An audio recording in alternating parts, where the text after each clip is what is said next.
Monkey pox virus के मामले अब लगातार बढ़ रहे हैं। अफ्रीका के बाद स्वीडन से लेकर पाकिस्तान तक ये वायरस पांव पसार चुका है। भारत में भी इसके केस आने को लेकर खतरा है। ऐसे में सरकार अलर्ट है और अस्पतालों को मंकी पॉक्स मरीजों के इलाज के लिए तैयार किया गया है। मंकी पॉक्स भी एक संक्रामक बीमारी है जो एक से दूसरे व्यक्ति में फैलती है। कुछ मामलों में ये वायरस मौत का कारण बन सकता है। ऐसे में एक्सपर्ट्स ने बचाव की सलाह दी है। खास तौर पर जिन लोगों ने 1980 के बाद जन्म लिया है उनको विशेष सावधानी बरतने की जरूरत है। अब आपके मन में सवाल उठ रहा होगा कि 1980 के बाद जन्मे लोगों को मंकी पॉक्स का रिस्क अधिक क्यों है। इस बारे में एक्सपर्ट से हमने बात की है और जाना है कि मंकी पॉक्स और स्मॉल पॉक्स वायरस के लक्षण लगभग एक जैसे हैं। मंकी पॉक्स भी स्मॉल पॉक्स परिवार का ही एक वायरस है जिसकी शुरुआत कई दशकों पहले अफ्रीका में हुई थी। ये वायरस बंदरों से इंसानों में फैला था और इसके बाद एक से दूसरे व्यक्ति में मंकी पॉक्स का ट्रांसमिशन हुआ था। मंकी पॉक्स और स्मॉल पॉक्स के वायरस का प्रभाव भी कई मामलों में एक जैसा है। ऐसे में जिन लोगों को स्मॉल पॉक्स का टीका लग चुका है उनको मंकी पॉक्स से रिस्क कम हो सकती है।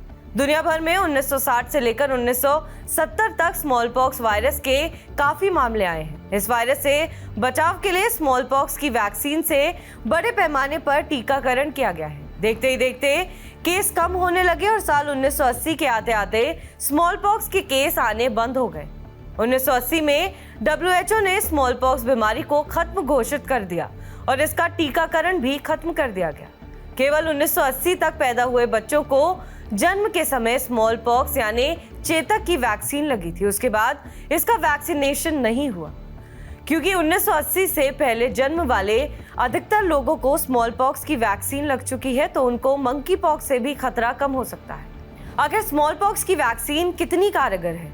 महामारी विशेषज्ञ डॉक्टर जुगल किशोर बताते हैं कि साल 1980 तक पैदा हुए लोगों को स्मॉल पॉक्स यानी चेचक का टीका लगा था। ऐसे में उनको दूसरे लोगों की तुलना में मंकी पॉक्स का खतरा कम है। हालांकि इसका मतलब ये नहीं है कि चेचक का टीका लगवा चुके लोगों को मंकी पॉक्स नहीं हो सकता। वायरस उनको संक्रमित कर सकता है लेकिन इस बात की आशंका कम है कि लक्षण गंभीर होंगे। ऐसे में सतर्क रहने की जरूरत है। इस बार मंकी पॉक्स का स्ट्रेन भी बदला हुआ है। ऐसे में खतरा अधिक है।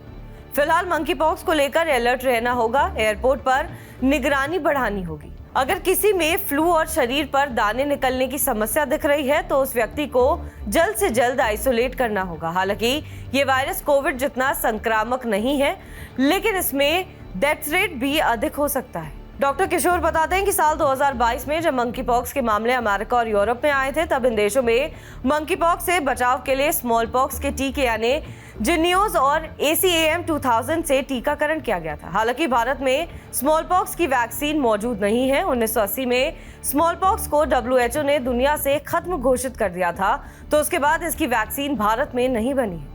केवल अमेरिका और रूस में ही ये वैक्सीन लैब में मौजूद है। इसलिए ऐसा नहीं है कि अब कोई भी स्मॉल पॉक्स की वैक्सीन लगवा सकता है। ऐसे में जरूरी है कि लोग सतर्क रहें और खुद को मंकी पॉक्स से बचा कर रखें।